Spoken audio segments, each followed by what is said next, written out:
পৌঁছে দেওয়া। দায়িত্বটা কি? পৌঁছে দেওয়া। আল্লাহ রসুলকে আল্লাহ বলছেন, হে রসুল আপনি দায়িত্ব পালন করুন। ইয়া আইয়ুহার রাসূল বাল্লিগ মা উনজিলা ইলাইকা মির রাব্বিক ওয়া ইল্লাম তাফআল ফামা বাল্লাগতা রিসালাতা আল্লাহু ইয়াইসিমুকা মিনান নাস। রসুলের দায়িত্ব কিন্তু ঘাড় মুটকে মেরে পিটে সব কোটা ডেকে মসজিদে ঢুকিয়ে দাও, এটা রসুলের দায়িত্ব না। বুঝতে পারলেন কি বললাম? 6 নম্বর পারা 18 নম্বর পৃষ্ঠা 9 নম্বর লাইনে 67 নম্বর আয়াত সূরা মাইদা। আমার আল্লাহ রসুলের দায়িত্বটা কি, রসুলের ডিউটিটা কি, রসুলের উপরে কি দায়িত্ব দিয়ে আল্লাহ তার রসুলকে পৃথিবীতে পাঠিয়েছেন ওটা তিনি সতর্ক করে দিচ্ছেন। ইয়া আইয়ুহার রাসূল, হে আমার প্রিয় রসুল, বাল্লিগ প্রচার করুন, পৌঁছে দিন, সবার কাছে পৌঁছে দিন। কি পৌঁছাবেন? মা উনজিলা ইলাইকা মির রাব্বিক, তোমার রবের পক্ষ থেকে, তোমার আল্লাহর পক্ষ থেকে যেটা তোমাকে দিয়েছি ওটা তুমি মানুষের কাছে পৌঁছে দাও। ওয়া ইল্লাম তাফআল ফামা বাল্লাগতা রিসালাতা, হে আমার নবী আপনি যদি আমার মেসেজটা, আমার কোরআনটা, আমার কিতাবটা, জান্নাতের জাহান্নামের কথাটা, আখিরাতের কথাটা, এটা যদি মানুষের কাছে পৌঁছে না দেন আপনি তাহলে রসুলের দায়িত্ব পালন করলেন না। এটা চারটিখানি কথা নাকি? যে রসুলকে আল্লাহ পাক নিজে আরশে আজিমে ডেকে নিয়েছেন, যে রসুল হাত তুলতে হয় নাই, মনে মনে চেয়েছে আল্লাহ দোয়া কবুল করেছে, যে রসুলকে আল্লাহ হাবিব বানিয়েছে, যে রসুল যেটাই চেয়েছে আল্লাহ সেটাই পূরণ করে দিয়েছে, যে রসুলের উম্মত সবচাইতে বেশি জান্নাতে যাবে, যে রসুলের করিম সাল্লাল্লাহু আলাইহি সাল্লাম যতক্ষণ জান্নাতের গেটে পা না রাখবে অন্য কোন নবীর উম্মত পা রাখতে পারবে না, সেই রসুলকে বলছেন যদি আপনি কোরআনের কথাগুলি, আমার পক্ষ থেকে আযাবের কথাগুলি, জান্নাতের আশার কথাগুলি যদি শেয়ার না করেন, সবার কাছে মেসেজ পৌঁছে যদি না দেন, তাহলে আপনি আপনার দায়িত্ব পালন করলেন না। এরপরে কি কেউ বলতে পারবে যে কোনো বিষয় ইসলামে গোপন আছে? অনেক লোক বলে ইসলামে অনেক জিনিস গোপন আছে, সেগুলো বাবা ও ব্যাপার, ও তোরা গোপন মানে কি রে? একটা জিনিস ইসলামের মধ্যে গোপন নাই, সবকিছু আল্লাহ তাআলা এবং তার রাসূল ওপেন সিক্রেট করে দিয়েছে। বলুন না সুবহানাল্লাহ। কিভাবে নখ কাটতে হবে, কিভাবে গোঁফ কাটতে হবে, চুল কাটার সিস্টেম পর্যন্ত ইসলাম শিখিয়ে দিয়েছে। আপনি বলুন একটা ধর্মের নাম বলুন যে ওই ধর্মের চুল কাটার সিস্টেমটা আছে, আমি সেই ধর্ম মেনে নেব, বলুন দেখি। মাথার চুল কেমন কাটবেন, গোঁফটা কত বড় হবে, কবি মার্কা গোঁফ হবে না নবী মার্কা গোঁফ হবে, এটা ইসলামে আছে না নাই? আছে না নাই? আপনার দাড়িটা কাটবেন না দাড়ি বড় করবেন, এটা ইসলামে আছে। বগলের পশম, নাভির পশম, এগুলো কত সাইজের হবে, এগুলো ইসলামে সবকিছু শিখিয়ে দিয়েছে না দেয় নাই? এটা একটু 1 মিনিটে বলে দেবো। মাথার চুলটা আল্লাহর নবী বেশিরভাগ কানের লতি পর্যন্ত রাখতেন। বলুন সুবহানাল্লাহ। আর আল্লাহর নবী বলেছেন গোঁফ ছোট করো, ওয়াফুল্লুহা, আর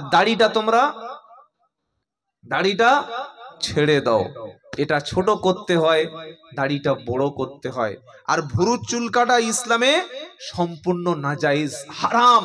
অনেক মেয়েরা দেখবেন, হয়তো অনেক মেয়ে ছেলে আছে এই ভ্রুগুলো প্লাক করে, আছে না নাই? যদি কোনো নারী ভ্রু প্লাক করে আর স্বামী ভ্রু প্লাক করার জন্য বিউটি পার্লারে যাওয়ার জন্য টাকা দিয়ে সহযোগিতা করে, পুরো পাপটা, পুরো রেসপন্সিবিলিটিটা স্বামীর উপরে আসবে। কেন আসবে?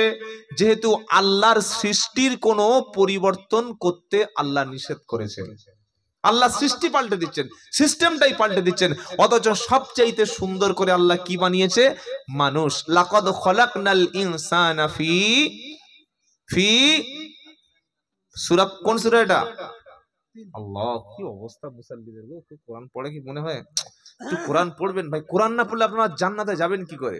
সূরা 3 কি সুন্দর করে আল্লাহ বলছে, ওয়াত্তিন ওয়াযাইতুন ওয়া তুরি সিনিন ওয়া হাদাল বালাদিল আমিন লাকাদ খলাকনাল ইনসানা ফি আহসানি তাকওয়িম। চুপচাপ বোকার মতো বসে আছে। আল্লাহু আকবার। সূরাটার নাম ৩। আল্লাহ ৪টে জিনিসের কসম খেলেন। ৩ ফল, জাইতুন, তুরে সিনিন আর মক্কা শহর। ৪টি জিনিসের কসম খেয়েছেন কে? জোরে বলুন। আমরা কসম খাই বাপের নামে, মায়ের নামে, দাদার নামে, ভাবির নামে, ছেলের নামে, বউয়ের নামে। মার কসম, বাপের কসম, দাদার কসম বলি কি বলি না? কিন্তু ইসলামে খুব ভালো করে শুনুন, ইসলামে আল্লাহ ছাড়া পৃথিবীতে আর দ্বিতীয় কোনো ব্যক্তির নামে কসম করা যায় না। যদি কেউ আল্লাহ ছাড়া মায়ের নামে, বাপের নামে, ছেলের মাথায় হাত দিয়ে কোনো জিনিসের শপথ করে, আল্লাহর নবী বলছেন মান হালাফা বিগাইরিল্লাহি ফাকাদ আশরাকা। যদি কেউ আল্লাহ ছাড়া পৃথিবীর অন্য কোনো বস্তুর নামে, কোনো ব্যক্তির নামে কসম করে, সে মুশরিক হয়ে গেল, সে আল্লাহর সঙ্গে শিরক করলো। তাহলে একমাত্র আল্লাহি বিল্লাহি তাল্লাহি লিল্লাহি, আল্লাহর নামেই শুধু শপথ করা যায়, আল্লাহ ছাড়া কারোর নামে কসম করা। কিন্তু এটা আমরা একদিন করতাম কি করতাম না? আল্লাহ ছাড়া কারোর নামে শপথ করা যায় না, কারণ আল্লাহ সবচাইতে। এবার ওই আল্লাহ পাক তিনি নিজেই কসম করছেন, সুবহানাল্লাহ বলবেন না? কি কসম করছেন? ওয়াত্তিন ওয়াজ-যাইতুন ওয়া তুরি সিনিনা ওয়া হাদাল বালাদিল আমিন। ৩ জাইতুন আর তুরে সিনিন, তুর পর্বত এবং মক্কা নগর, এই ৪টি জিনিসের কসম আল্লাহ নিজেই করছেন। করার পরেই বলছেন লাকাদ খালাকনাল ইনসানা ফি আহসানি তাকওয়িম। অবশ্যই আমি মানুষকে, পৃথিবীর যত প্রাণী আছে, পৃথিবীর যত বস্তু আছে, সবার চাইতে আমি আল্লাহ মানুষকে সর্ব উৎকৃষ্ট করে বানালাম। আচ্ছা, মাখলুকাতের সংখ্যা কত একটু বলবেন? হ্যাঁ, 16,000। আচ্ছা, এই একদম ঠিক ধরেছে। আসলে আমি বললাম ভুল আমাদের, আমরা বক্তারা কি বলি? বাবারা, আল্লাহ 18,000 মাখলুকাতের স্রষ্টা। বালাগালুলা। একটা ছেলে এই পিছনে বসেছিল, ওই গ্রাজুয়েশন কমপ্লিট করে এসেছে। তখন বলছে হুজুরটার বাড়ি কোথায়? কমিটির ছেলে বললে আব্দুল্লাহ জুবাইর আমাদের প্রধান বক্তা ঘোড়ার ডিম জানে। একটা বড় দাঁত ফেলে দেবো, আমাদের বক্তা নয় গালালি করছিস? জানিস কোথেকে এসছে, কত বড় হুজুর? তখন সায়েন্সের ছাত্রটা, সায়েন্সে অনার্স করে, তো 18,000 মাখলুক মানে সৃষ্টি বললে হুজুর বলেছে মানে ঠিক। হুজুর কোনদিন ভুল বলতে পারে? মানে ওই ছেলেটার সঙ্গে কমিটির ছেলে তর্ক হচ্ছে। ওই যে সায়েন্সের ছাত্রটা এসছে, ও বলছে না, আরো প্রচুর সৃষ্টি আছে, Discovery channel, animal planet, national geography. খালি সমুদ্রটা যদি আপনি লক্ষ্য করেন, পৃথিবীতে চিড়িয়াখানায় আর কি দেখেছেন, জঙ্গলে আর কি দেখেছেন? অ্যামাজন জঙ্গলে, আফ্রিকা জঙ্গলে, সুন্দরবনে কটা মাল আছে? খালি সমুদ্রের তলায় রয়েছে বিলিয়ন বিলিয়ন আল্লাহর মাখলুকাত। বলুন সুবহানাল্লাহ। হাজার নয়, লক্ষ, বিলিয়ন, ট্রিলিয়ন, কোটি কোটি। আর আমরা হুজুররা ভুল তথ্য দিচ্ছি মানুষকে। 18,000 মাখলুকাত। বলুন তো, আল্লাহ কি কোনো লিমিটেড কোম্পানি যে 18,000 সৃষ্টি করে ছেড়ে দিয়েছেন? ওয়াল খাইলা ওয়াল বিগালা ওয়াল হামিরা লিতারকাবুহা ওয়াজিনা ওয়া ইয়াখলুকু মা লা তা'লামুন। সুবহানাল্লাহ পড়েন। কোরআন পড়লে তবে তো মজাটা, আসল বিদ্যাটা ধরতে পারবেন। সারা জীবন ভুলভাল কথা, 18,000 মাখলুকাত, আল্লাহ কি কোনো লিমিটেড কোম্পানি নাকি? আল্লাহর কত সৃষ্টি। আল্লাহ কি বলছেন? ওয়াল খাইলা ওয়াল বিগালা ওয়াল হামিরা লিতারকাবুহা ওয়া জিনা ওয়া ইয়াখলুকু মা লা তা'লামুন। সুবহানাল্লাহ পড়েন। আল্লাহ বলছেন ঘোড়া, খচ্চর, গাধা এগুলো আমি আল্লাহ তোমাদের জন্য সৃষ্টি করেছি। আর অনেক প্রাণী আছে যেগুলি তোমরা জানো না। সুবহানাল্লাহ বলতে ইচ্ছা করে না? কত কোটি কোটি প্রাণী আছে। তাহলে আমরা কি বলবো? ওসব হাজার ফাজার বাদ দাও, যত সৃষ্টি আছে সমস্ত সৃষ্টির রব হলেন আল্লাহ। তিনি রব্বাল আলামিন। শুধু যদি আলম বলতো তাহলে ঝামেলা চুকে যেত। সমস্ত বহু সংখ্যক প্রাণী সৃষ্টিকর্তা মালিক হলেন আল্লাহ। আর সবার মধ্যে মানুষকে বানিয়েছেন সবচাইতে উৎকৃষ্ট করে। জোরে বলেন সবচাইতে সুন্দরকে। জোরে বলেন। দুনিয়া সুন্দর, আসমান সুন্দর, জমিন সুন্দর, মানুষ সুন্দর, সুন্দরে সুন্দরে পাল্লা। জানি না কত সুন্দর তুমি আল্লাহ, জানি না কত সুন্দর তুমি আল্লাহ। সুবহানাল্লাহ পড়েন। সবচাইতে সুন্দর হলো পৃথিবী থেকে মানুষ, সবচাইতে সুন্দর মানুষ। আর এই সুন্দর মানুষকে যে আল্লাহ বানিয়েছেন কত সুন্দর। সুবহানাল্লাহ বিহামদিহি সুবহানাল্লাহিল আযীম। আল্লাহ বলছেন আমি সুন্দর, আর আমি সুন্দরকেই পছন্দ করি। তাহলে এই যে চুল কাটা সিস্টেমটা, গোঁপ ছোট হবে, দাড়ি বড় হবে, এটা মুসলমানদের একটা ইউনিফর্ম। মুসলমানদের একটা, যেমন আপনি একটা স্কুলে ছেলেকে ভর্তি করাবেন, ছেলেকে লুঙ্গি পরিয়ে আর পাঞ্জাবি পরিয়ে আর স্কুলে পাঠিয়ে দিয়েছেন, আপনার ক্লাসে ঢুকতে দেবে? ঢুকতে দেবে না কেন? মাস্টার আমার ছেলে লুঙ্গি পরে আসবে, তোমার আপত্তি কি? Out, get out. স্কুলের ইউনিফর্ম মানতে হবে। যখন তুমি লা ইলাহা ইল্লাল্লাহ বলেছো, যখন ইসলামটাকে অ্যাকসেপ্ট করে নিয়েছো, ইসলামের স্কুলে যখন তুমি ভর্তি হয়ে গেছো, ইসলাম নামক ধর্মের মধ্যে যখন তুমি অ্যাডমিশন নিয়েছো, তখন ইসলামের ইউনিফর্ম তোমাকে মেনে চলতে হবে। এবার ইসলামের ইউনিফর্ম বলে দেবো, বলি ইনশাআল্লাহ। ইসলামের ইউনিফর্ম হলো বেটা ছেলের জন্য নাভি থেকে হাঁটু পর্যন্ত ঢেকে রাখাটা ফরজ। মনে থাকবে ইনশাআল্লাহ। গোপটা ছোট হবে, দাড়িটা লম্বা হবে। এটা মুসলমানের বগলের পশম, নাভির পশম, শরীরের অবাঞ্ছিত লোম এগুলো পরিষ্কার করে দিতে হবে। বেটা ছেলেদের জন্য পোশাক ইউনিফর্ম নাভি থেকে হাঁটু পর্যন্ত ঢেকে রাখা ফরজ। প্যান্ট পরবে, তারপরে পাজামা পরবে, শার্ট পরবে, অন্যান্য কিছু পরবে। প্যান্ট পরুক যাই পরুক, কোনো বেটা ছেলে পায়ের গাঁটের নিচে পোশাক পরতে পারবে না। এটা ইউনিফর্ম, এটা হারাম। গাঁটের নিচে বেটা ছেলের যে অংশটা ঝুলে যাবে, ওই অংশটুকু আল্লাহ তাআলা কিয়ামতের দিন জাহান্নামে দিয়ে দেবে। লা ইয়ানজুরুল্লাহ ইলা ইয়াউমিল কিয়ামা। কিয়ামতের দিন আল্লাহ তাআলা ওই ব্যক্তির দিকে তাকাবে না যে ব্যক্তি পায়ের গাঁটের নিচে পোশাক ঝুলিয়ে পড়ে। এবার মেয়েদের ইউনিফর্মটা বলে দিই। 1 নম্বর হলো মেয়েদের পোশাকটা হতে হবে মাথা থেকে পা পর্যন্ত সম্পূর্ণ ঢাকা, শুধু 2 হাতের কবজি টুকু খুলতে পারবে পায়ের পাতা।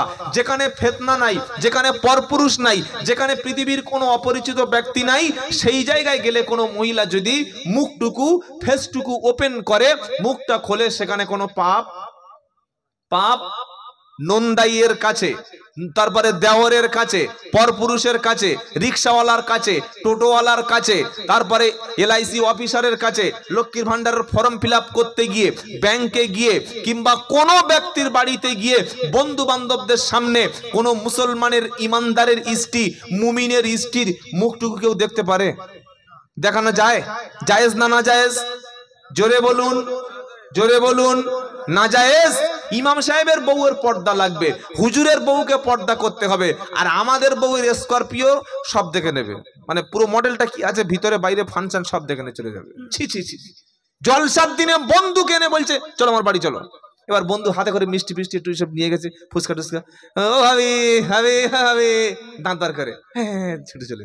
কি আপনার স্ত্রীর ফেসটা, আপনার স্ত্রীর চেহারা, আপনার স্ত্রীর সৌন্দর্য পৃথিবীর কোন মানুষ দেখবে আপনি দায়ুস, আপনি কাপুরুষ। সুপুরুষ তো সেই ব্যক্তি, মুমিন তো সেই ব্যক্তি নিজের কন্যা, নিজের বোন, নিজের স্ত্রী, নিজের যুবতী কন্যা, যুবতী বোন, যুবতী স্ত্রী সবে টাটকা জোয়ান, ওই চেহারাটা পৃথিবীর কোন পরপুরুষকে দেখাবে না, এমনকি মরে গেলেও দেখাবে না।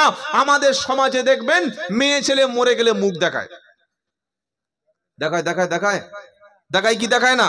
বুড়ো বুড়ো লোকেরা বলছে চল সে পটলের বউ মরে গিয়েছে দেখে আসি, ওর বউ দেখতে গেছি মানে। আবার লোকেরা মারা গেছে বেটা ছেলে, মেয়েরা হুমড়ি গুজে পড়েছে, আহারে আহারে কি ভালো লোক ছিল। তুমি কি সংসার করেছো, তুমি বুঝলে কি করে ভালো লোক ছিল? নাজায়েজ দেখাবেন না। যারা যুবক এসেছেন নিয়ত করুন বিয়ের দিন থেকেই আপনার স্ত্রীকে আপনি হিজাব পরাবেন, বলুন ইনশাআল্লাহ, বলুন ইনশাআল্লাহ। কারণ এই পর্দাটা, এই ইউনিফর্মটা এটা ফরজ করেছেন কে? জোরে বলুন। পরপুরুষকে দেখালেন মানে আপনি আপনার স্ত্রীকে অপমান করলেন। আপনার স্ত্রীর সুন্দর ছবিটা ফেসবুকে স্ট্যাটাস দিলেন, হোয়াটসঅ্যাপে স্ট্যাটাস দিলেন, ফেসবুকে আপনি রিলস ভিডিও বানালেন, ফেসবুকে কাপল ব্লগ বানালেন, ইউটিউবে আপনার স্ত্রী রান্না করছে ছবি দিয়ে ইনকাম করছেন, লক্ষ লক্ষ ফলোয়ার্স বাড়ছে, ভিউয়ার্স বাড়ছে। আপনি আল্লাহর কাছে কাপুরুষ হয়ে জাহান্নামে চলে যাবেন। ওই স্ত্রী, ওই মেয়ে, ওই বোনটা, যে মেয়েটা জলসা এসে আজকের উলঙ্গ হয়ে ঘুরছে, মাথায় কাপড় নাই, মুখে কাপড় নাই, মুখে সুন্দর পাউডার মেরে একদম ফ্রেশ হয়ে মুখে মেকআপ করে পাড়ার ছেলেদেরকে মনোজয় করছে, এনজয় করছে, ফোন নাম্বার দিচ্ছে। ওর বাপ যদি বেঁচে থাকতো এই কাজ কোনোদিন করতে পারতো না। মুসলমানের মেয়ে এই কাজ কোনোদিন করতে পারে না। বলে যদি মেয়েরা আসবে না, হ্যাঁ আসবে। জলসা, মিলাদ, তাফসীরুল কোরআন মাহফিল, school, college, university, hospital, laboratory, পৃথিবীর সব জায়গায় মেয়েদের যাওয়া ইসলাম জায়েজ করেছে। তবে পর্দার সঙ্গে এবং মাহরম ব্যক্তিকে, পৃথিবীর সবচাইতে সুন্দর মসজিদ, পৃথিবীর সবচাইতে দামি মসজিদ, যেখানে 1 রাকাত নামাজ পড়লে 1 লক্ষ রাকাত সওয়াব পাওয়া যায়, সেই মসজিদুল হারামে মহিলারা নামাজ পড়ে না? পড়ে না? কি বলছি কথা বুঝতে পারছেন না? কাবা শরীফের মসজিদে মহিলারা যায় কি যায় না? যায়। আল্লাহর ঘর পৃথিবীর শ্রেষ্ঠ ঘর, যেখানে মহিলারা নামাজ পড়তে পারে। তাহলে আপনি কেন আপনার স্ত্রীকে বেপর্দায় ছেড়ে দেবেন পরপুরুষের সঙ্গে? অনেকে ভুল করেছেন, আজ থেকে ভুলটা শুধরে নিন। কোন বিয়ে বাড়িতে যখন বিয়ে বাড়ি হবে নারী পুরুষের প্যান্ডেল হবে আলাদা। কেউ মারা গেলে ওই স্ত্রী মুখ পৃথিবীর কোনো ব্যক্তি দেখবে না, কোন পরপুরুষের মুখ কোন স্ত্রীরা, মহিলারা ভিড় করে সেখানে দেখবে না। নতুন বিয়ে করে বিবিকে প্যান্ডেলে বসিয়ে রেখে সকলে একটা করে গিফট আনছে, ছেলের হাতে তুলে দিচ্ছে, মেয়ের হাতে তুলে দিচ্ছে। এটা নাজায়েজ এবং হারাম। আপনার স্ত্রী যেদিন আপনি কলেমা পড়ে বিয়ে করে নিলেন সেদিন থেকে মৃত্যু পর্যন্ত আপনার বাপ অর্থাৎ আপনার স্ত্রীর শ্বশুর, ওই মেয়েটার ভাই, ওই মেয়েটার নিজের চাচা, তার সঙ্গে চিরদিনের জন্য যাদের বিয়ে করা হারাম সেই পুরুষগুলো দেখতে পারবে। আর পৃথিবীর অন্য কোনো পুরুষের সামনে আমার স্ত্রী, আপনার স্ত্রী রূপ চর্চা করতে পারবে না। এটা নাজায়েজ। এবং কথা মনে থাকবে, যুবকেরা মনে থাকবে ইনশাআল্লাহ। পারলে যুবকেরা পারবে, পারবে কি পারবে না? বলে হুজুর এগুলো কথাগুলো বলছেন দলিল প্রমাণ আছে। দলিল না থাকলে আমি 100 কিলোমিটার দূর থেকে কি আমি আপনাদের গল্প শোনাচ্ছি? ইয়া আইয়ুহান নবী কুল লিআজওয়াজিকা ওয়া বানাতিকা ওয়া নিসাইল মুমিনিন বিদুনিনা আলাইহিন্না মিন জালাবিবিহিন দালিকা আদনা আইয়ুরাফনা ফালা ইউদাইন। সুবহানাল্লাহ বলুন। আল্লাহ তার প্রিয় রসুলকে তিনি অ্যালার্ট করছেন, প্রিয় রসুলকে তিনি ডাইরেকশন দিয়ে দিচ্ছেন, প্রিয় রসুলকে তিনি সাবধান করে দিচ্ছেন। কি বলছেন? ইয়া আইয়ুহান নবী, ও আমার প্রিয় নবী, কুল বলুন, লি আজওয়াজিকা ওয়া বানাতিকা, আপনার স্ত্রীদেরকে, আপনার মেয়েদেরকে, আপনার মুমিন নারীদেরকে বলুন, ইদুনিনা আলাইহিন্না মিন জালাবিবিহিন্না, ওই মুমিন নারীরা, আপনার স্ত্রীরা, আপনার মেয়েরা আর পৃথিবীর সমস্ত মুমিন নারীরা তাদের জালবাব, মাথার চাদরটা, উপরের অংশটা দিয়ে তাদের মুখটা যেন ঢেকে নেয়। এটার জন্য দুটো লাভ আছে। একটা হলো তাকে মুসলমান বলে চেনা যাবে, আর 2 নম্বর হলো জেনা, রেপ, তার সঙ্গে শ্লীলতাহানি, তার কেউ ধর্ষণ করা, ধর্ষণ রেপ জেনা থেকে ওই পর্দানশীনা মহিলাকে আল্লাহ বাঁচিয়ে নেবে।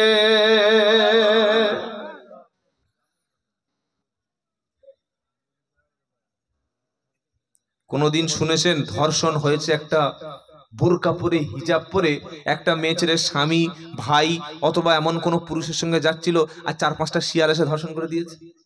শুনেছেন কোনদিন? চ্যালেঞ্জ, হবে না, হবে না, কারণ আল্লাহর গ্যারান্টি দিয়েছে। কি গো বাবাজিরা, রাত 10টার সময় মুরগি যদি ওই কলা বাগানে গিয়ে রাত 10টার সময় গিয়ে ঘোরে আর কোনো শিয়াল যদি সালাম দিয়ে ঘাড়ে করে নিয়ে চলে যায়, দোষ শিয়ালের না মুরগির? হুজুর কার দোষ? এমন ড্রেস পরিয়ে জলসায় ছেড়ে দিয়েছে, এই ছেলেগুলো এখানে বসে আছে তো ভাগ্য ভালো, এদের মন এখানে আছে। খালি বলছে আল্লাহ কি মাল, কি বুঝলেন? তৈরি করে দিয়েছে, তো কি করে জলসায় বসবে? খালি বলছে হুজুর জলসায় লোক হয় না, তো লোক হবে কোত্থেকে? এখানে বক্তব্য হচ্ছে জান্নাতে হুর পাওয়া যাবে, একটা একটা পুরুষ 18 বছরের হুর পাবে। আর জওয়ান ছেলেরা বলছে হুজুর টাটকা মাল এখন পেয়ে গেছি। তোমার কবে মরবে, কবে কিয়ামত হবে, কবে হুর, ওই আশা বসে থাকবে, এখন টাটকা মাল এইগুলো চালাই। আল্লাহ হেফাজত করে, বলুন আমিন। হারাম থেকে আমরা বিরত থাকবো, বলুন ইনশাআল্লাহ, বলুন ইনশাআল্লাহ। আল্লাহ আমাদের সঠিক পথে ফিরে আসার তৌফিক দান করুন, সকলে বলুন আল্লাহুম্মা আমিন। তাহলে ইব্রাহিম নবী কি দোয়া করছে শোনাচ্ছিলাম, রব্বি জাআলনি মুকিমাস সালাতি ওয়া মিন যুররিয়াতি রব্বানা ওয়া তাকাব্বাল দুআ। আল্লাহ আমাকে নামাজি বানাও, আমার সন্তানদেরকেও নামাজি বানাও, আর আমার দোয়াটা আল্লাহ তুমি কবুল করো। সুবহানাল্লাহ পড়তে মন চায় না? এবার আদম নবীর একটা দোয়া আছে। কোন নবীর দোয়া? আদম, আমাদের পৃথিবীর সবচাইতে প্রথম মানুষ, প্রথম নবী, প্রথম মুসলমান, তার নাম কি? আদম আলাইহিস সালাম। আমরা অনেক শিক্ষিত মানুষ মনে করি যে ইসলাম ধর্মটা শুরু হয়েছে মনে হয় মুহাম্মদ সাল্লাল্লাহু আলাইহি ওয়াসাল্লাম থেকে। অনেক অমুসলিম মনে করে যে ইসলাম ধর্মটা প্রবর্তন করেছেন মুহাম্মদ সাল্লাম। একদম সম্পূর্ণ কথাটা ভুল। মুহাম্মদ সাল্লাম ইসলাম ধর্মের প্রবর্তক না, তিনি ইসলাম ধর্মের প্রচারক। ইসলামটা হচ্ছে পৃথিবীর সবচাইতে সনাতন ধর্ম, পৃথিবীর সবচাইতে আদি ধর্ম, পৃথিবীর সবচাইতে পুরাতন ধর্ম। প্রথম মানুষের নাম ছিল আদম, আর আদম ছিলেন মুসলমান, আদম ছিলেন প্রফেট, আদম ছিল নবী, তিনি ছিলেন ইসলাম ধর্ম পৃথিবীতে প্রথম প্রচারক। আর ইসলাম ধর্মের প্রবর্তনকারী হলেন স্বয়ং আল্লাহ। জোরে বলুন সুবহানাল্লাহ। আদম নবী পৃথিবীর প্রথম মানুষ, প্রথম নবী এবং প্রথম মুসলমান। ইসলাম কিন্তু মুহাম্মদ সাল্লামের যুগ থেকে শুরু হয় নাই, পৃথিবী যেদিন থেকে শুরু হয়েছে, যেদিন মানুষ এসেছে পৃথিবীতে, সেদিন থেকে ইসলাম শুরু হয়েছে। আর 2026-এ গিয়ে শেষ হয়ে যাবে। যাবে যাবে যাবে যতদিন কিয়ামত হবে না, যতদিন পশ্চিম দিক থেকে সূর্য উঠবে না, ততদিন পর্যন্ত ইসলাম থাকবে। আমি আর আপনি মানলেও লাভ, না মানলে আমাদেরই ক্ষতি। আপনি কোরআন মেনে না নিলে আল্লাহর কোনো লাভ হবে না, না মানলে আল্লাহর কোনো ক্ষতি হবে না। ইসলামের সঙ্গে যদি মরতে পারেন, ওই মরণটা হবে মুসলমানের মৃত্যু। বলুন সুবহানাল্লাহ। নবী আদম আলাইহিস সালাম আল্লাহর কাছে দোয়া করছেন, এই দোয়াটা লেখা আছে পবিত্র কোরআনে, পারা নাম্বার 8 পৃষ্ঠা নাম্বার 13 লাইন নাম্বার 1 আয়াত নাম্বার 23 সূরার নাম আরাফ। নবী আদম আলাইহিস সালাম দোয়া করছেন, রব্বানা যালামনা আনফুসানা ওয়া ইল্লাম তাগফির লানা ওয়া তারহামনা লানাকুনান্না মিনাল খাসিরিন। সকলে বলি আমিন। আচ্ছা, এই দোয়াটা সালাম ফিরিয়ে ইমাম সাহেব করে না করেন? প্রথমে দেখবেন মোনাজাতে রব্বানা যালামনা আনফুসানা। এই দোয়ার নিশ্চয়ই তো কোনো একটা মানে আছে, কোনো তো একটা কারণ আছে, বিনা কারণে বলে দিল। এই দোয়াটা পড়েছিলেন প্রথমে নবী আদম আলাইহিস সালাম।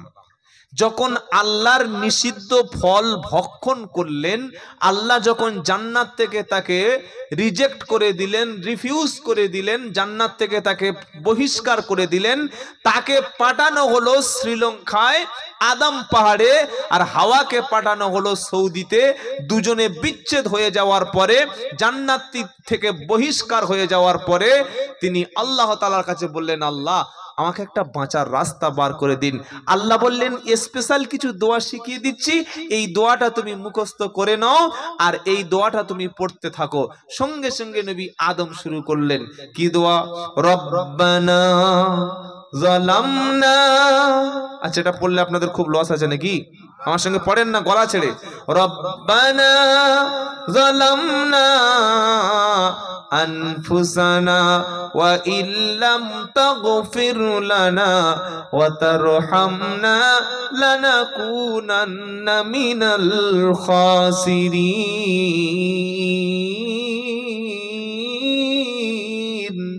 আমিন বলেন, বলেন আমিন। বললে হুজুর তো আরবি হলো, বাংলা বলো। নিশ্চয়ই বলবো। রব্বানা যালামনা, রব্বুল আলামিন আমার নফসের উপরে জুলুম করেছি, অত্যাচার করেছি, অপরাধ করেছি, আমি ভুল করেছি, সীমা লঙ্ঘন করেছি, লাইন ক্রস করেছি, বর্ডার টপকে গেছি, ভুল অতিক্রম করে চলে গেছি। আয় আল্লাহ, আমার নফসের উপরে জুলুম করেছি। প্রথমে গুনাহগার ব্যক্তিকে আল্লাহর কাছে সারেন্ডার্ড হতে হবে, বলতে হবে রব্বানা যালামনা আনফুসানা, আয় আল্লাহ আমি আমার নফসের উপরে জুলুম করেছি। ওয়া ইল্লাম তাগফির লানা, যদি তুমি ক্ষমা না করো, ওয়া তারহামনা, দয়া যদি না করো। প্রথমে স্বীকৃতি দিতে হবে যে আল্লাহ আমি পাপী। মনে থাকবে ইনশাআল্লাহ। যত বড় পাপী হোক, যত বড় গুনাহগার হোক, আল্লাহর কাছে প্রথমে নিজেকে কি করতে হবে? স্বীকৃতি দিতে হবে, সারেন্ডার্ড হতে হবে যে আমি পাপী। পৃথিবী না জানুক আমি তো জানি কি পাপ করেছি হয়।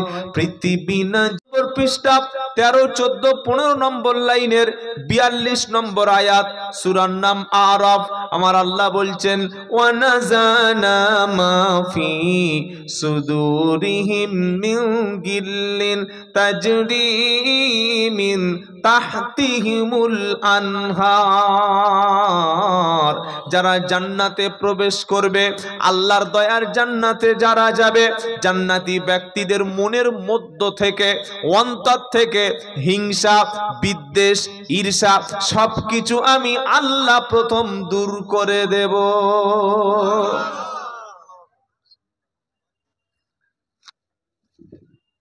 মাথায় সাদা টুপি আর সাদা পাঞ্জাবি আর জুমার দিন নামাজ পড়ে পড়ে কপালে দেখি এত বড় দাগ, আর এত হিংসা মনে, 1 ফুট জায়গা নিজের ভাইকে ছাড়ে না।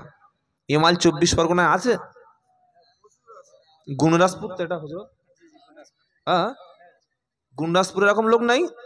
সেটা নিজের মায়ের পেটের ভাই একটু বাগান লাগিয়ে খাচ্ছে, মাঝখানে কাঁটাতারের বেড়া দিয়েছে বাংলাদেশের মতো। কিরকম হারামি মাল একবার চিন্তা করুন।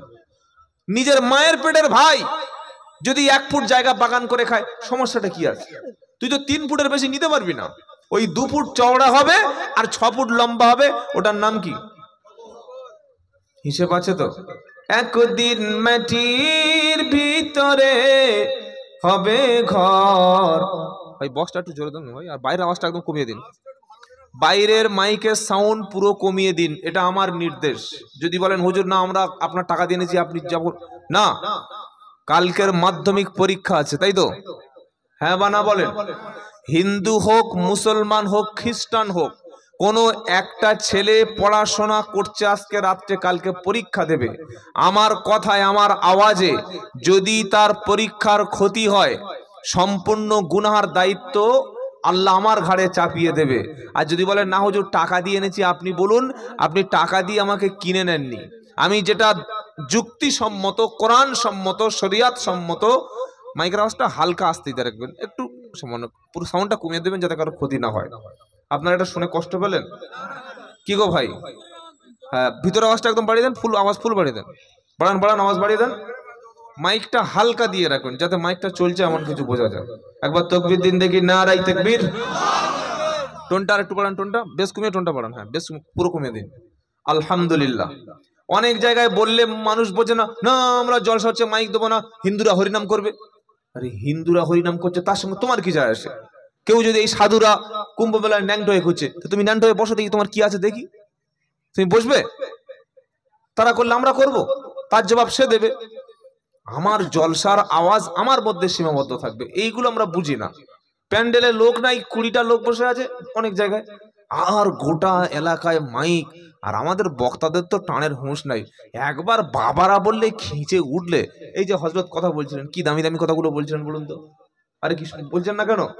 ঘরের লোক তার কোনো দাম দিই না, এটা যদি বাইরের লোক হতো, বিশাল বক্তা বিশাল বলেছে, আর ঘরের লোক ইমাম সাহেবের হাতে জলসার শেষে অন্তত 500 টাকা হাতে দেবেন, এটা ইনসাফ। বেশিরভাগ জায়গায় ইমামদের উপরে বেঈমানি করা হয়। গরু জবাই করিয়ে নিচ্ছে কুরবানির সময়, 30 লাখ টাকার মালিক, কুরবানি হয়ে গেল, বললো হুজুর আসরে নামাজে গিয়ে দেখা করব। তুই আর নামাজ পড়তে যাবি? হ্যাঁ, মেয়ের বিয়ে পড়ালো, 3 লাখ টাকা খরচ করে মেয়ের বিয়ে দিল, আর ইমাম সাহেবের 200 টাকা পকেটে আছে, টাকা জানে এখন দেবো, ওটা হুজুরের 5টা দেবো। হুজুর মাগরিবে যাচ্ছে চলুন, ওই যে পাঠিয়ে দিয়েছে ওমাল জীবনেই মাগরিবে যায় না। কি হুজুর ঠকায়? এরকম লোক আছে, বললে আবার চাকরি চলে যাওয়ার সম্ভাবনা আছে। যা বলার আমি বলি, আমার উপর থেকে হোক। কি বুঝলেন? এগুলো করবেন না। আপনার ছেলে হুজুরের কাছে নিয়ে গেলেন, হুজুর একটু ঝাড়ফুঁক করে দিন, হুজুর একটু ফুঁদিয়ে দিল, হুজুর একটু ফুঁদিয়ে দিল, সুস্থ করে দিলেন কে? আল্লাহ। কে সুস্থ করে দিলেন? আল্লাহ। তা আপনি যদি খুশি হয়ে 50 টাকা দেন, 100 টাকা দেন, আপনি কি ওই ফকির হয়ে যাবেন? ডাক্তার কাছে গেলে, এখন ডাক্তাররা চালাক, আর ওষুধ দেয় না, খালি রিপোর্ট লিখে দেয়, রিপোর্ট করে আনো, আগে রিপোর্ট করো, আবার রিপোর্ট করতে হবে ওটাও বলে দেবে, অমুক জায়গা থেকে করতে হবে, ওই রিপোর্টটা সঠিক, ও যাই রিপোর্ট দিক, হ্যাঁ হ্যাঁ হ্যাঁ ঠিক আছে ঠিক আছে, তার মানে ওটা ওর কমিশন। কি বলছি বুঝতে পারছেন না? 20% or 10% কমিশন আছে। এইভাবে মোটামুটি পুরো সমাজটা একদম জাহওয়ার হয়ে গেছে। তবে আলেমদের ইমামদেরকে ঠকাবেন না, এতটুকু দাবি আমি করে যাব। প্রত্যেকটা ইমামের আমি সব জায়গায় বলি, ভাই একটা বক্তার টাকা কম দাও, অসুবিধা নাই, কিন্তু ইমামের মাইনেটা মাসে যেন 10,000 টাকা দেওয়া হয়। মনে থাকবে ইনশাআল্লাহ। কেন? একটা বক্তা যদি 2 ঘন্টা থেকে 3 ঘন্টা বক্তব্য করে 20,000, 30,000, 25,000, 60,000 টাকা পায়, 60,000 টাকার বক্তা আছে জানেন না? আমার বাড়ির পাশে 1 সপ্তাহ এসেছিল, 1 ঘন্টা বলে 60,000 টাকা নিয়ে চলে গেল। তার ভক্তর অভাব নাই, নারায়ে তাকবীর, হুজুর জিন্দাবাদ। আর ইমাম সাহেবটা 30 দিন ডিউটি করছে, রাত 12টার সময় আপনি হঠাৎ অসুস্থ হয়ে পড়েছেন, ঝাড়ফুঁক করতে হবে, ওই হুগলি, হাওড়া, মেদিনীপুর, উত্তর 24 পরগনা, বসিরহাট থেকে হুজুর এসে আপনার ফুঁক দেবে তো? আপনার বাড়িতে রাত 3টের সময় কেউ মারা যাচ্ছে, হুজুর একটু ইয়াসিনটা পড়ে দাও, ওই ইমাম সাহেব কাঁপতে কাঁপতে ঠান্ডার সময় গিয়ে আপনার বাড়িতে দোয়া দরুদ পড়বে কি পড়বে না? তাহলে যে লোকটা 30 দিনে 24 ঘন্টা সার্ভিস দিচ্ছে, সেই ব্যক্তির 10,000 টাকা না দিতে পারেন, আনুমানিক তার সংসার যাতে চলে যায়, সেরকম একটা ইনসাফ করার দরকার আছে না নাই? জোরে বলেন আছে। এগুলো একটু ভাববেন, যদি না ভাবি আমরা, তাহলে বলে খুব একটা লাভ হবে না। দেখি কারা কারা রেগে গেছেন, একটু তাকবীর দিন। নারায়ে তাকবীর, নারায়ে তাকবীর। আল কোরআনের আলো, আল হাদিসের আলো, নারায়ে তাকবীর। তাহলে আমাদের প্রথমে কি শিখলাম? 3টে দোয়ার পরে 4 নম্বর হচ্ছে আলহামদুলিল্লাহ। যারা জান্নাতে যাবে, আল্লাহ তাআলা তাদের মনের মধ্য থেকে সমস্ত হিংসা বিদ্বেষ দূর করে দেবে। সুবহানাল্লাহ পড়েন। যার অন্তরে হিংসা আছে, ওর জন্য খুব খবর আছে। কি গো? আলহামদুলিল্লাহিল্লাযী কোরআন শোনাচ্ছে যারা জান্নাতে যাবে, ওয়া নাযানা মা ফি সুদুরিহিম মিন গিল্লিন তাজরি মিন তাহতিহিমুল আনহার। জান্নাতি ব্যক্তিগুলি জান্নাতে যাবে, যাওয়ার পরে আমার আল্লাহ তাদের অন্তরের ভিতর থেকে হিংসা বিদ্বেষ সব দূর করে দেবে। সুবহানাল্লাহ বলেন। তাদের জান্নাতের মধ্যে সুন্দর ঝর্ণা, যত রকম ভালো ভালো খাবার সবকিছু যখন তাদের দেওয়া হবে, এবার প্রশংসা কার হবে? তারা বলবে, তারা মানে কারা? জান্নাতীরা বলবে আলহামদুলিল্লাহিল্লাযী হাদানা লিহাদা। সমস্ত প্রশংসা ওই আল্লাহর যিনি আমাদেরকে হেদায়েত দান করেছিলেন। এই যে মাথায় টুপি, মুখে দাড়ি, লা ইলাহা ইল্লাল্লাহ বলতে পারছি, কলেমা পড়তে পেরেছি, নামাজ পড়ি, দান সদকা করি, এই রকম সুন্দর কোরআনের মজলিসে বসে বসে কোরআন যে শুনছি, এই যে দ্বীনের উপরে আছি, এটার নাম হলো হেদায়েতের উপরে থাকা। অথচ আমরা নবীকে দেখেছি কি গো? আল্লাহর নবীর সামনে থেকে দেখে, নবীর পাশে ঘর ছিল আবু জাহাল, নবীর পাশে ঘর ছিল আবু লাহাব, নবীর পাশে ঘর হলো উতবা এবং সাইবা। নবীর গ্রামে বাড়ি হয়ে সারা জীবন নবীর সঙ্গে চলেছে, অথচ ঈমান আনতে পারল না। আর মক্কা থেকে 10,000 কিলোমিটার বাড়ি, ভারতে কোনো নবী এলো না, কোনো নবী এখানে আসলো না। তারপরে নবীকে না দেখে আমরা যে বিশ্বাস করে নবীর সুন্নাত গুলো মানি, ঈমানের উপরে আছি, এটার নাম হলো হেদায়েতের উপরে থাকা।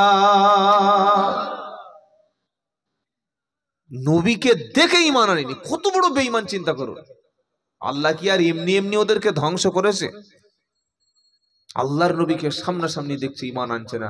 নবী বক্তব্য করে চলে যাচ্ছে, বলছে আনতা মাজনুন, তুমি একটা পাগল। নাউজুবিল্লাহ বলবেন না? জান্নাতি ব্যক্তিরা জান্নাতে যাবে, প্রশংসা তাহলে কার? জোরে বলুন। প্রশংসা করবে আলহামদুলিল্লাহিল্লাযী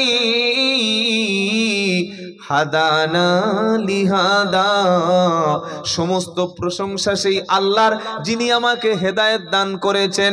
তিনি যদি হেদায়েত না করতেন, লাউলা আন হাদানাল্লাহ লাকাদ হাদানাল্লাহ, আল্লাহ যদি না হেদায়েত করতেন আমরা কখনো হেদায়েত হতাম না। পবিত্র কোরআনুল কারীমের মধ্যে আমার আল্লাহ তাআলা একটা দোয়া শিখিয়ে দিয়েছেন, যে দোয়াটা করলে, যে দোয়াটা পড়লে হেদায়েতের উপরে টিকে থাকা যায়। এই দোয়াটা আমরা নামাজের শেষে করব, বলুন ইনশাআল্লাহ। কি দোয়া? পড়ুন সবাই। রব্বানা লা তুযিগ কুলুবানা বা'দা ইয হাদাইতানা ওয়া হাব লানা মিন লাদুনকা রাহমাতান ইন্নাকা আনতাল ওয়াহ্হাব। আমিন বলেন। টোনটা একটু বাড়িয়ে দাও। কিছু কিছু নবীর কিছু কিছু স্পেশাল দোয়া আছে। তো যে দোয়াটা বললাম এটা হেদায়েত মানে বুঝতে পারছেন, পৃথিবীতে 800 কোটি মানুষ আছে, তার মধ্যে আপনি শ্রেষ্ঠ নবীর উম্মত হতে পেরেছেন, মুখে কলেমা পড়তে পারছেন, মাথায় টুপি দিতে পেরেছেন, নামাজ পড়তে পারছেন, আল্লাহকে আল্লাহ বলে মেনে নিয়েছেন, আল্লাহর কোরআনকে আপনি বিশ্বাস করেন, সবার চাইতে আপনি আলাদা, আপনি দ্বীনের উপরে আছেন। এটার নাম হলো হেদায়েতের উপরে থাকা। সুবহানাল্লাহ বলবেন না? আপনার জন্ম যদি আব্দুল্লাহ, ওবাইদুল্লাহ, ইসমাইল, শহীদুল, সাইফুল্লাহ, ফাইজুলের ঘরে না হয়ে যদি অন্য কোনো ঘরে হতো, রাকেশ, সাজেশ, হানি সিং, কি বুঝলেন, জব্বার সিং ফক্কর সিং এর বাড়িতে হতো, আপনার খাতনা হতো না, আপনি পবিত্র জানতেন না, আপনি কলেমা পড়তে পারতেন না, আল্লাহ জিনিস কি জানতেন না, কে রসুল আপনি চিনতেন না, শুকরের মাংস খেতেন আর মরণের পরে পুড়িয়ে ছাই করে দিত। শুধু লা ইলাহা ইল্লাল্লাহর ঘরে জন্মানোর কারণে মৃত্যুর সময় আগুনে পোড়ানোর হাত থেকে যে রক্ষা পেয়েছেন, ওই কলেমাটা যদি জীবনে সব জায়গায় মেনে নেন, আখিরাতের আগুন থেকে আল্লাহ আপনাকে বাঁচিয়ে দেবে। নারায়ে তাকবীর, নারায়ে তাকবীর। আচ্ছা, আপনাদের মধ্যে এরকম কোন লোক নেই যে মাঝে মাঝে নারায়ে তাকবীর বলবে? এরকম কোন লোক আছে? না, উপর থেকে দিতে হবে, মাইকে দিতে হবে। না না না, মাইকে তো ঈমান আমি বুঝবো কি করে? খালি গলায় দাও, তবে তো বুঝবো কিরকম। কি বুঝলেন? বুড়ো মানুষ যদি বলে বিয়ে করব, তবে তো ভালো লাগে শুনতে। জন ছেলেরা বেকর বেকর হয়ে যাবে। আজকে সকালবেলা একটা জলসা ছিল, শুনলে মাথা খারাপ হয়ে যায়। কথাটা বলবো বলবো বলবো আল্লাহকে সাক্ষী রেখে বলছি, 93 বছর বয়স। কত বললাম? 93। ইয়ং ছেলেরা শুনলে তো এক্ষুনি লাম মারবে। 93 বছর বয়সের লোক সকালবেলা আমার একটা প্রোগ্রাম ছিল আমার একটা জায়গায়, কানে কানে এসে বলছে, হুজুর আমার বিয়ে না করলে আমার আর ঈমান থাকবে না। হাসছে লোক শুনে। হ্যাঁ, তার যা পাওয়ার আর যা তেজ, 5G মাল একদম উঠছে। আর এখনকার ছেলেগুলো অত সহজ নয়। তুই যে একটা তেজ না, ঈমানের তেজটা আলাদা। নারায়ে তাকবীর। আসুক না যত বাধা, যত ঝড় সাইক্লোন, রসুলের পথে মোরা চলবো। এই জীবন বাজি রেখে বাংলার জমিনে মোরা ঈমানের সাথে মোরা চলবো। জোরে বলেন নারায়ে তাকবীর, আরো জোরে। মোরা কামানের মুখোমুখি দাঁড়িয়ে, মোরা রাইফেলের মুখোমুখি দাঁড়িয়ে আল্লাহু আকবার বলবো। আসুক না যত বাধা, যত ঝড় সাইক্লোন, ভারতের জমিনে ঈমানের সঙ্গে চলবো। নারায়ে তাকবীর। ঈমানের উপরে থাকবো ইনশাআল্লাহ, আল্লাহ কবুল করুন। কিছু বলবেন নাকি? তাহলে উপরে আসুন, না বসে পড়ুন। আচ্ছা আচ্ছা, ঠিক আছে ঠিক আছে বাবা। এই বাবা বসো বসো বসো। ও কমিটির লোক? আচ্ছা, কমিটির ছেলে মানে নামাজও মাপ আছে তোমাদের বাবা, ঠিক আছে। নাচ জামাই না কি বললে? আচ্ছা, যাবে, এই ছেলেরা যাবে বলে তো আজকে এসছে। কি গো ভাই? ইনশাআল্লাহ এই ছেলেগুলো এখন যে আস্তে আস্তে ফিরে এসছে, আজ থেকে 20 বছর আগে ইয়ং ছেলেরা কি করতো জানেন? মনসার গান দিত, ড্যান্স করাতো, করাতো না। আগেকার ছেলেগুলো আর বয়স্ক লোকগুলো ভয়ঙ্কর বদমাশ ছিল। এসব জলসা, মিলাদ, মাহফিল, আলেম, ওলামা, পীর, মাশায়েখ দেখবেন দরকার নেই, এরকম বড় বড় ফাংশন, ডিজে। কিন্তু আল্লাহ যুবক ছেলেদের, হয়তো নামাজ পড়েনি, কাল থেকে পড়বে। কি গো ভাই? আল্লাহ তাদের হেদায়েত করেছে, এরকম কোরআনের মজলিস আল্লাহ যুবকদের দ্বারা করাচ্ছে। বলুন আলহামদুলিল্লাহ, বলেন আলহামদুলিল্লাহ। এখন যত মাদ্রাসার মসজিদে যাই, সব কমিটিগুলো জওয়ান, আলহামদুলিল্লাহ বলবেন না? আর ইমামগুলো বুড়ো। এনার বাইরে দেখাচ্ছে এরকম, ভিতরে চাঙ্গা আছে। কি বুঝলেন? ওনার কথা শুনে বুঝতে পেরেছি ঈমানওয়ালা লোক আছে ভাই, অন্তরটা চাঙ্গা আছে গো। তো সব জায়গায় জওয়ান। আল্লাহ পাক এই গুণরাজপুরের যুবক ছেলেদের প্রত্যেকের আবু বকর উমরের মতো কবুল করুন, সকলে বলুন আমিন।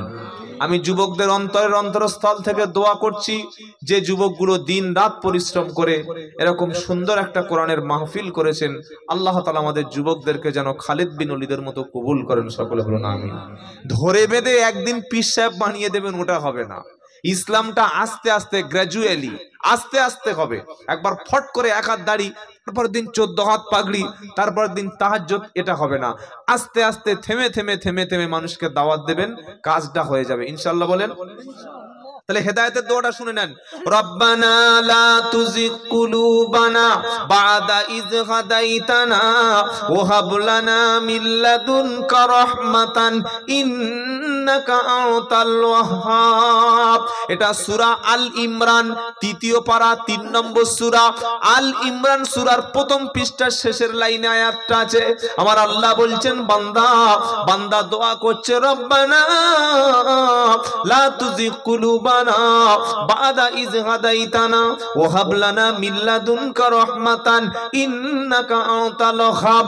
ও রব্বুল আলামিন আল্লাহ, একবার যখন তুমি আমার মাথায় টুপি দিয়েছো, একবার যখন আমাকে হেদায়েত করেছো, একবার যখন কলেমাটা পড়িয়ে নিয়েছো, আমাকে যেন একবার মুসলমান বানিয়েছো, লা ইলাহা ইল্লাল্লাহর উপরে আমি যে বিশ্বাস করেছি, আমি যে মুসলমানের ঘরে জন্মেছি আল্লাহ, আর জীবনে যেন টুপি না খুলতে হয়, আর জীবনে যেন নামাজ কাজা না করতে হয়, আর জীবনে মদের বোতল যেন না ধরতে হয়, আর জীবনে কোনো নিজের স্ত্রী রেখে অন্য স্ত্রীর কাছে না যেতে হয়, আর জীবনে যেন দাড়িটা না চাঁচতে হয়।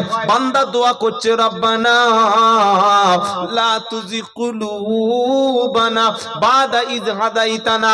রব্বুল আলামিন আল্লাহ, হেদায়েত করার পরে, সঠিক পথে আনার পরে আমাকে যেন আরো বিগড়ে দিও না। শবে বরাত আর কদিন পরে আসছে, এটা হলো নামাজের রাত। কিসের রাত? কাদের জন্য? বেনামাজিদের জন্য। যারা নামাজ পড়েছে তারা মসজিদে ঢোকার চান্স পাবে ওদিন। যারা 5 ওয়াক্ত নামাজি, ইমাম সাহেব ঢুকতে পারছে না, এত ভিড়, সর্বনাশ, সব ঢুকে গেছে। সাদা পাঞ্জাবি, সাদা টুপি পরে, মাথায় হাজি রুমাল জড়িয়ে বসে আছে যেন সৌদির বাদশাহ। ফজরের সময় কোথায় ছিল আল্লাহ জানে, বর্ডারে ছিল নাকি ওদিকে সেই করতে গেছে আল্লাহ জানে। আল্লাহওয়ালা ভাইরা সকলে আজ থেকে তওবা করুন, নামাজ কাজা করব না বলুন ইনশাআল্লাহ। আপনি ফরজ নামাজ ত্যাগ করলেন মানে আল্লাহর সঙ্গে আপনার সম্পর্কটা নষ্ট হয়ে গেল। কথা মনে থাকবে ইনশাআল্লাহ। তো হেদায়েত যখন আল্লাহ আমাকে একবার করেছেন, ওই রাস্তা আর ছেড়ে দেব না। সকলে ইনশাআল্লাহ বলুন। কিছু কিছু মানুষ আছে দুরকম, কখন নামাজ ধরে কখনো ছাড়ে, কখনো দাড়ি রাখে কখনো দাড়ি চাঁচে, কখনো পাঞ্জাবি পরে, কখনো এমন প্যান্ট পরবে পেশাবের রাস্তা আর পাবে না। এটা যেন না হয়। জলসার মজলিসে খুব সুন্দর সুবহানাল্লাহ, আবার গানের মজলিসে বসে বসে মাল কোমর না যাচ্ছে। কি গো, এদিকে আছে ওদিকে আছে। মোমেন তো ওরকম হয় না। মোমেন কি? সলিড, সঠিক পথে থাকবে, ইমানের উপরে থাকবে, ইসলামের উপরে থাকবে, সে হলো মুমিন। তাহলে হেদায়েতের উপরে টিকে থাকার জন্য আল্লাহ তাআলা একটা দোয়া শিখিয়ে রেখেছেন যে আল্লাহ, একবার যখন তুমি আমাকে মুসলমান বানিয়েছো, আমি যেন ঈমান নিয়ে মরতে পারি, নামাজ নিয়ে মরতে পারি, কোরআন নিয়ে মরতে পারি, দ্বীনের উপরে চলতে পারি, ইসলামের উপরে চলতে পারি। এই দোয়াটা আল্লাহ আমাদের কবুল করেন। সকলে বলুন আল্লাহুম্মা আমিন। এবার ইব্রাহিম নবীর একটা দোয়া বলি, বলবো। ইব্রাহিম নবী দোয়া চাচ্ছেন, রব্বি জাআলনি মুকিমাস সালাতি ওয়া মিন যুররিয়াতি রব্বানা ওয়া তাকাব্বাল দুআ। আমিন বলেন। কি দোয়া করছে? রব্বি জাআলনি মুকিমাস সালাহ, আয় আল্লাহ আমাকে নামাজ কায়েমকারী বানাও। ইব্রাহিম নবী শুধু আমাদের নবীর উপরে নামাজ ছিল না, আগের যত নবী ছিল প্রত্যেকটা নবীর উপরে নামাজ ছিল। যত নবী ছিল প্রত্যেকটা নবীর জন্য রমজানের রোজা ছিল। আগে যত নবী ছিলেন প্রত্যেকটা নবীর উপরে কম বেশি যাকাত ফরজ ছিল। আগে যত নবী ছিল প্রত্যেকটি নবীর জন্য কম বেশি কুরবানি ছিল। ইব্রাহিম নবী দোয়া করছে, রব্বি জাআলনি মুকিমাস সালাহ, আয় আল্লাহ তাআলা আমাকে নামাজ কায়েমকারী বানাও। ওয়া মিন যুররিয়াতি, আমার সন্তান, আমার আওলাদ, আমার পরবর্তী প্রজন্ম, নেক্সট জেনারেশন যারা আসবে তাদের প্রত্যেকের তুমি নামাজি বানাও, আর আমার দোয়া কবুল করো। ছেলে যদি বেনামাজি হয়, ছেলে যদি মাতাল হয়, ছেলে যদি সুদখোর হয়ে যায়, ছেলে যদি খারাপ হয়ে যায়, বন্ধু বান্ধবদের সঙ্গে পাল্লায় পড়ে এত বাজে হয়ে গেছে, ওই সময় বদদোয়া করলে আর কাজ হবে না। কারণ আপনি ছোটবেলায় তাকে সঠিক পথে আনতে পারেন নাই। ছেলে যখন খারাপ পথে চলে গেছে, তাহাজ্জুদ পড়বেন, আল্লাহর কাছে কাঁদবেন, কেঁদে বলবেন, আল্লাহ আমার ছেলেটাকে হেদায়েত করে দাও, আল্লাহ আমার ছেলেটাকে সঠিক পথে এনে দাও, আল্লাহ আমার ছেলেটাকে সত্যটা জানার তৌফিক দাও, আমার ছেলেটাকে আমার কাছে ফিরিয়ে দাও, আল্লাহ আমার ছেলেটাকে তুমি নামাজি বানিয়ে দাও, আমার ছেলেটা ঈমানওয়ালা বানিয়ে দাও। এটা বলতে পারবেন ইনশাআল্লাহ? নাকি তেজপুত্র করে দেবেন, বাড়িতে বাড়ি যা, বেনামাজি, সুদখোর, মাতাল বলে ধাক্কা মেরে বার করে দিয়েছেন? ও আর ফিরে আসবে?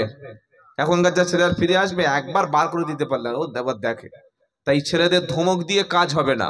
বাচ্চাদেরকে, আপনার ছেলে পরীক্ষার রেজাল্ট খারাপ করেছে, যেদিন রেজাল্ট আউট হয়েছে মেরে পা হাত পা ভেঁ, বিশেষ করে এখনকার মেয়েগুলো, কি বুঝতে পারছেন না? একটা ছেলে একটা মেয়ে পরীক্ষা জেনে একদম বিশাল রেজাল্ট করবে, রেজাল্ট খারাপ করেছে, মেরে পা হাত পা ভেঁ গুঁড়ো করে ফেলে দিয়ে ওই রকম মার মারছে, দুর্মুষ করে দিচ্ছে। কেন? বলে রেজাল্ট খারাপ করেছে। এটা নিকৃষ্ট ধরনের বাপ মা, এটা বলবেন না। আজকের পরীক্ষা খারাপ হয়েছে, আগামীতে ভালো হবে, ভালো করে প্রিপারেশন নাও, পরীক্ষা ভালো হবে। এটা করা উচিত কি উচিত না? আপনি আপনার সন্তানকে পরীক্ষার রেজাল্ট খারাপ হয়েছে বলে আপনি টর্চার করলেন, সে তো পড়াশোনাটাই বিগড়ে যেতে পারে। এরকম হয় কি হয় না? আর একটা জিনিস আমরা দেখি, মাঝে মাঝে অনেক স্কুলে এবং অনেক মাদ্রাসায় অনেক শিক্ষকের মধ্যে কমন সেন্স কম থাকার কারণে ছোট্ট ছোট্ট বাচ্চাদেরকে ব্যাপক প্রহার করে। এটা দেখেছেন না? দেখেন নাই? জুলুম। কিয়ামতের দিন আল্লাহর কাছে কিন্তু আসামির কাঠগড়া দাঁড়াতে হবে। মেরে ধরে বকে প্রেসার ক্রিয়েট করে কাউকে সঠিক পথে আনা যায় না। আল্লাহ তার নবীকে কি বলছে জানেন? ফাযাক্কির ইন্নামা আনতা মুযাক্কির লাস্তা আলাইহিম বিমুসাই। বলো হুজুর, এবার তুমি বলো, বিমুসাইতির। ফাযাক্কির ইন্নামা আনতা মুযাক্কির। আল্লাহ পাক বলছেন, নবী আপনি মানুষদেরকে আল্লাহর কথা স্মরণ করিয়ে দিন, মানুষদেরকে আল্লাহর দিকে আপনি দাওয়াত দিন, মানুষদেরকে আল্লাহর কথাগুলো শুনিয়ে দিন। আপনি শুধুমাত্র সতর্ককারী, আপনি দারোগা নন, আপনি ওসি নন। আপনাকে তাদের কাছে পিটিয়ে ঠান্ডা করার জন্য আপনাকে পাঠাই নাই। ইন্না আরসালনাকা বিল হাক্কি বাশীরাও ওয়া নাযীরা ওয়া লা তুসআলু আন আসহাবিল জাহিম। আল্লাহ বলছেন, নবী আমি আপনাকে সুসংবাদদাতা আর আযাবের সতর্ককারী। জান্নাতের আশা দেখাবেন, জাহান্নামের ভয় দেখাবেন। জান্নাতের আশা দেখাবেন, জাহান্নামের ভয় দেখাবেন। এই জন্য আপনাকে পাঠিয়েছি। আপনি পিটিয়ে ঠান্ডা করে দিন। যে ঈমান আনবে না মুন্ডুটা কেটে নিন, এটা নবীর দায়িত্ব না।